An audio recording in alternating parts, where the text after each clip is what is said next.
Bonjour ou bonsoir à tous. Alors, je vous retrouve dans ce deuxième épisode pour vous apprendre en fait à créer bon ce petit wallpaper style Minecraft, enfin voilà. Et surtout pour vous apprendre dans vos prochaines animations et dans tout ce que vous voulez faire comment ajouter des personnages plutôt réalistes dans votre animation ou dans votre image bien sûr. Donc au biais de par rapport à ça, je vais essayer de vous apprendre comment le faire et bon bien sûr il y aura une deuxième partie qui utilisera le logiciel Photoshop pour les effets lumineux surtout. Donc ne vous inquiétez pas, elle n'est pas obligatoire puisque au départ je veux pas que vous reproduisiez exactement le même wallpaper que moi, mais que vous créiez ce dont vous avez envie. Donc à partir de là, je vais juste vous apprendre à refaire ça pour ensuite faire ce que vous voulez. Donc on va partir sur Cinema 4D. Voilà. Donc on part sur Cinema 4D. Alors je vais vous mettre en lien donc cette archive. Alors cette archive de base, elle comprend donc une partie pour Mac, une partie pour Windows. Et dans la partie pour Windows, vous avez donc des textures de blocs, deux textures de personnages et un screenshot qu'il ne faut surtout pas supprimer parce que, enfin, vous allez voir ensuite dans le logiciel à quoi il sert. Donc vous avez ça et ensuite euh, votre fichier Minecraft Guy. Alors c'est de lui qu'on va partir pour ensuite créer notre wallpaper. Alors moi dans l'archive je vous ai rajouté, donc je vais le réextraire. Euh, je vous ai rajouté deux trois trucs. Alors, comment on va le voir là? Donc, pareil, comme je suis sous Windows, ça y est que ici. Donc, je vous ai rajouté quelques textures, voilà, que vous avez ici, de personnages, et deux PSD qui nous serviront pour les textures de la table de mix de notre DJ. Euh, donc, pour le moment, enfin, vous verrez ça après. Donc, vous glissez simplement, voilà. Donc, vous l'ouvrez. Et ça on y reviendra après.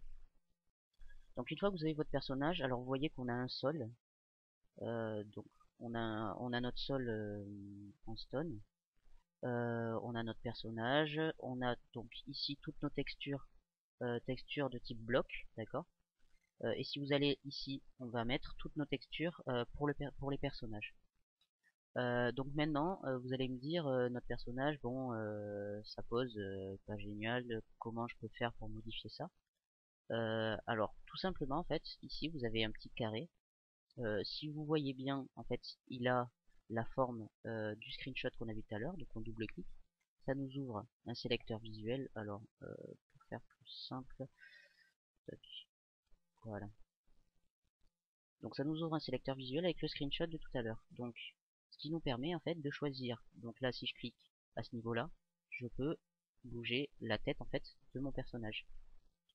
Si je clique à ce niveau-là, c'est son bras droit que je bouge, et à ce niveau-là, son bras gauche. Donc c'est tout simple. J'ai vu sur le forum qu'il y en a qui me disaient ouais mais sur ces 4D on peut pas bouger les coudes, les genoux et tout ça.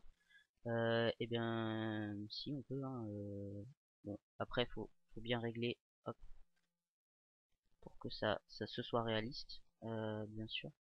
Bon là j'ai un peu foiré. Youp, youp, youp. Mais on peut en tout cas.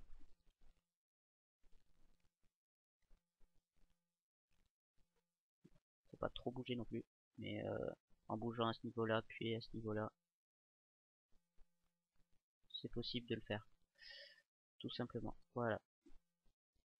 Donc la preuve qu'on peut aussi le faire sous ces 4D. Tout simplement. Voilà. Donc maintenant, on va importer nos textures. Alors, plus simple que de créer à chaque fois une texture, d'aller ici, importer une hop. Vous allez donc dans votre dossier, dans texture, vous sélectionnez hop, vos textures de personnage. Celle-là on n'en a pas besoin. Tac tac tac. Jésus on s'en fout. Hop, voilà. et vous les glissez directement ici. Donc il va tous vous les ouvrir. Et ensuite, dans texture normale, on va juste prendre table et table mid. Voilà, donc vous les rajoutez. Normalement ça les ouvre. Ouais, c'est bon. Donc là on en a un et là le deuxième. Donc vous retournez. Alors le problème, comme vous voyez, c'est qu'il met un échantillonnage. Donc ça il faut l'enlever sans, parce que sinon ça va être flou en fait. Pareil, donc pour chacun, vous faites 100. 100. Il aime pas les pixels de base. Hein.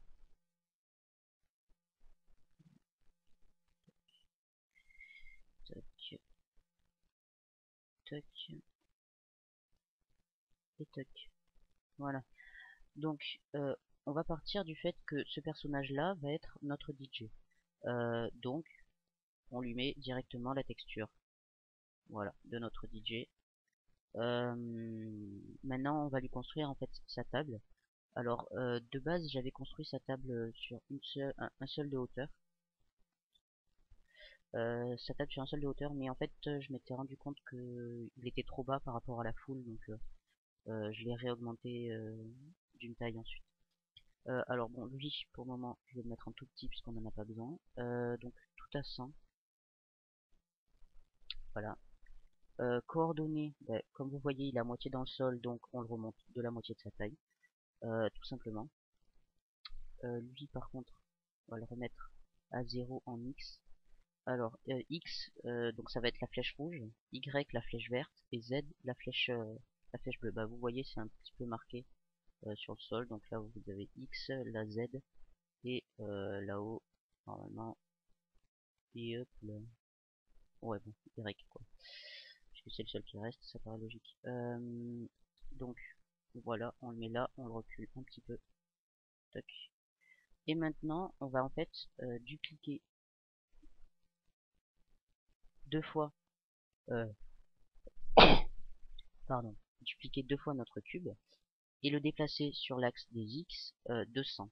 Donc 100 pour le mettre d'un côté et tout simplement moins 100 pour le mettre de l'autre. Voilà. Donc là, vous avez votre table qui pour le moment n'est pas texturée, je sais. Donc ensuite, vous le collez une troisième fois pour le mettre en fait, pour faire le sol. Voilà. Donc, ouais, on va le mettre 600 à ce niveau-là. Voilà.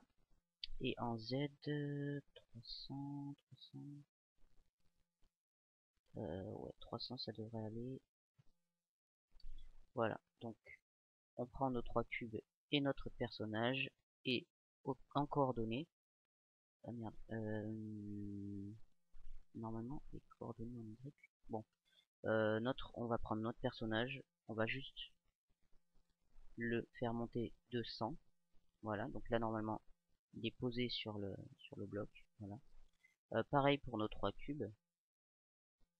Hop, 150. Qui vont, voilà, se mettre par-dessus. Alors après, vous pouvez laisser comme ça. Moi, ce que j'ai fait, c'est que lui, coordonnées en Z, oups, 100, voilà, pour que ce soit bien collé, et moi je préfère, enfin, c'est, mettez tout. Voilà, donc ça c'est fait. Maintenant, donc tout ça, on va le mettre dans un groupe, ce sera plus simple. Ensuite, on va appliquer directement les textures, comme ça ce sera fini pour notre, enfin pour le moment, pour notre DJ. Donc, comment faire pour que sur chaque face, on ait une texture différente? C'est souvent le cas si vous avez essayé en fait de texturer dans la partie 1 du tutoriel, donc dans le Cube 4D numéro 1, vous avez essayé de texturer réellement la terre par exemple, avec le dessus ben, comme ça, et les côtés comme ça. Alors comment faire? On peut pas en étant dans ce mode là. Il faut tout simplement en fait activer donc le mettre en objet polygone. Donc ce qui fait qu'il va séparer chaque face donc comme un polygone en fait. Donc on fait ça pour chacun de nos enfin le dernier on en a pas spécialement besoin mais c'est pas grave. Si on en a besoin pardon pour le dernier. Donc une fois que vous avez fait ça, on va aller en fait dans le premier vous sélectionnez ici cet objet là, donc qui permet de sélectionner une seule face. Voilà, donc vous sélectionnez cette face et vous glissez l'objet stone dessus. Donc vous voyez qu'il met un petit triangle qui correspond en fait, qui lui dit que c'est que cette face qui a été sélectionnée. Vous cliquez sur celui du dessus et là vous glissez ce matériau là. Alors attendez, d'abord il faut enlever l'échantillonnage et vous glissez dessus. Alors si vous trouvez que la texture est très moche, c'est normal, c'est moi qui l'ai fait sur Photoshop, donc c'est pas génial, hein, mais j'avais pas, enfin, j'étais pas parti pour faire un truc super fabuleux au niveau de la texture, donc voilà, c'est ma faute. Donc vous sélectionnez ensuite celle du dessus et là vous glissez l'autre texture, donc vous la glissez dessus, hop, tout simplement. Et pareil pour le dernier, hop, stone, et choc, celle-là, voilà.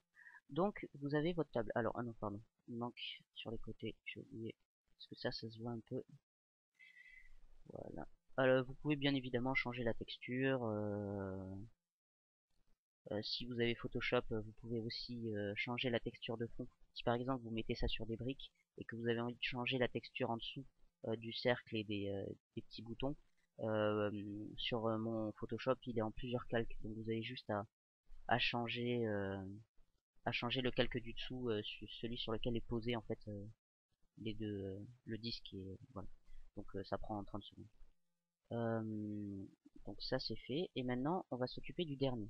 Alors le dernier, petit problème, si je mets ça, vous voyez que c'est tout de suite étiré. Alors déjà je vais annuler parce que j'ai pas sélectionné. Voilà. Donc, si je mets ça, vous voyez que c'est tout de suite étiré. Pourquoi? Parce que c'est 100 de hauteur mais 600 de largeur. Donc tout simplement, pour régler ce problème là, vous allez donc vous cliquez sur votre matériau, vous allez à ce niveau là, et là longueur en X, il me semble que c'est 17. Tac, voilà. Donc vous mettez ça en 17. Pourquoi? Parce que en fait, si vous faites 100 divisé par 6, vous allez avoir 16, quelque chose. Donc 17%. Donc 17%, ça donne à peu près comme ce qu'il y a au-dessus. Donc si on fait un rendu, voilà, c'est à peu près pareil. Donc ça passe. Bon, vous voyez que le sol, lui, est beaucoup trop gros. Donc au niveau de la texture, on a un petit problème, voilà, donc un carré là équivaut à un carré comme ça, donc ça il faudra le changer tout à l'heure. Pareil pour celui du dessus, donc vous le glissez en X 17 et en Y, donc on a mis 300, donc 30. Voilà, donc si on fait un rendu, hop, ça va, c'est bon. Donc pour ça c'est bon. Et maintenant le côté, alors moi comme j'avais fait un rendu de face, le côté je m'en étais pas trop occupé. Si vous avez envie de le faire, hop, c'est ça là, toc, longueur en X, 33, voilà. Et pareil pour l'autre côté, hein. Toc, longueur en X, 33, voilà. Donc là si vous faites un rendu, normalement ça va. Voilà. Donc très bien. Donc notre table est prête. Maintenant, il va juste manquer en fait de positionner notre personnage. Donc ça on le fera après. Bien positionner notre. Ah oui, tant qu'on y est, on va s'occuper du sol, donc de la texture du sol. Alors donc on voit que les carrés sont déjà bien faits, hein, donc tout simplement essayer de diminuer la taille comme ça. Je pense que ça va être trop petit là. Ah, quoique ça passe. Ouais, peut-être à peine plus gros, ce sera peut-être mieux. Ouais, ça devrait être bon. Donc, alors vous voyez, hein, après ça c'est vraiment au nez. Hein, vous avez, enfin, pas la peine d'essayer de calculer quelque chose pour que ce soit parfait. Tout simplement comme ça ira.